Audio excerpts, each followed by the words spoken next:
Hey guys, welcome back to Pop Culture with Pat. Today we are talking about Furiosa, a Mad Max saga. My childhood, my mother, I want them back.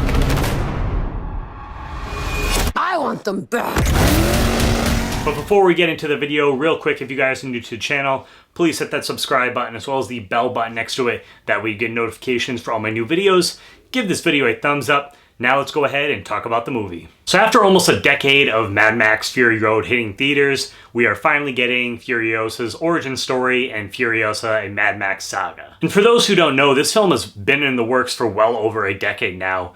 George Miller came up with a backstory for Furiosa in prep for working on Fury Road, where that film had such a long developmental period. And originally, Charlize Theron, she asked if they could film that movie actually initially before they did Fury Road.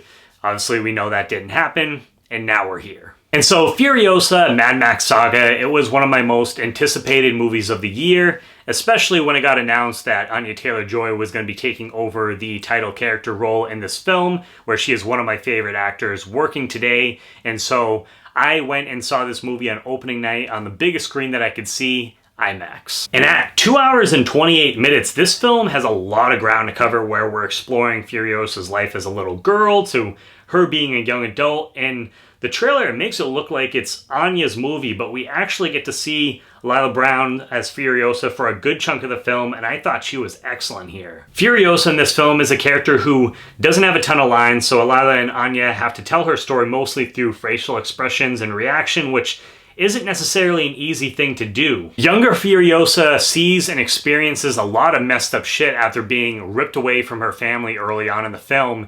And so as the movie starts to transition from her to Anya Taylor Joy taking over as the character, you can slowly see that thirst for vengeance building up in her as the movie goes on. And so I would say this is one of, if not the most personal films in the Mad Max franchise so far to date because of this. And with the Mad Max franchise, especially with Fury Road, I feel like the bar has been raised and fans have come to expect an epic scope as well as some crazy action sequences throughout the film.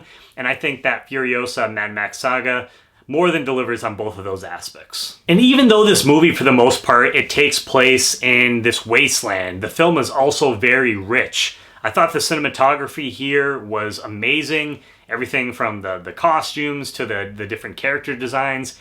Everything minus maybe like a few shots here and there I thought looked incredible. And so this is definitely one of those movies that I can't recommend enough, that you definitely want to see this on the biggest screen possible to get the best first initial experience with it. And it's crazy to think that at 80 years old, George Miller puts out a movie like this where you almost expect this to come from an up-and-coming director, you know, who's hungry and really looking to make a splash with this kind of movie.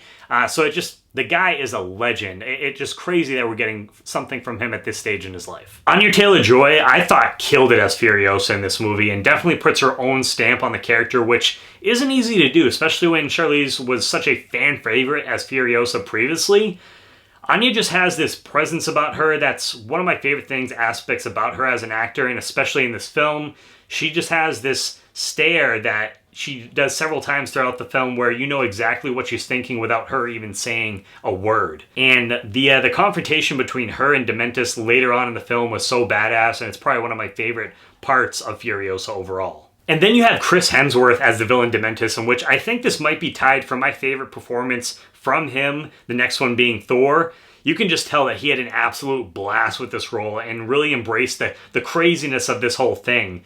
He really just chews up the scenery here in a number of different times throughout the film, and I loved it. And there's a reason that his name is Dementus in this film, because he does some really demented stuff throughout the runtime of this film.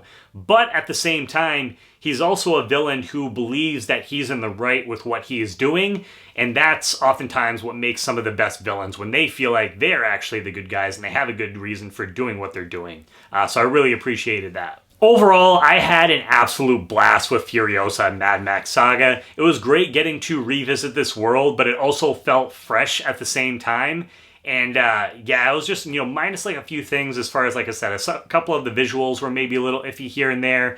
and there were certain moments where the pacing maybe dragged on for just a little bit, but it wasn't anything that took me out of the movie.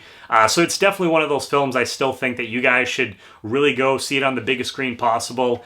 See it in IMAX if you can, and it's going to be a movie for me that when it comes out on 4K, I'm definitely going to be picking this up. So overall, what are your guys' thoughts on the movie? Let me know down below in the comments, and also let me know where would you rank this in the Mad Max franchise overall. And if you guys are new to the channel, please hit the subscribe button as well as the bell button next to it. That way you get notifications for all my new videos. Give this video a thumbs up, and as always guys, please make sure to check back for more Pop Culture with Pat.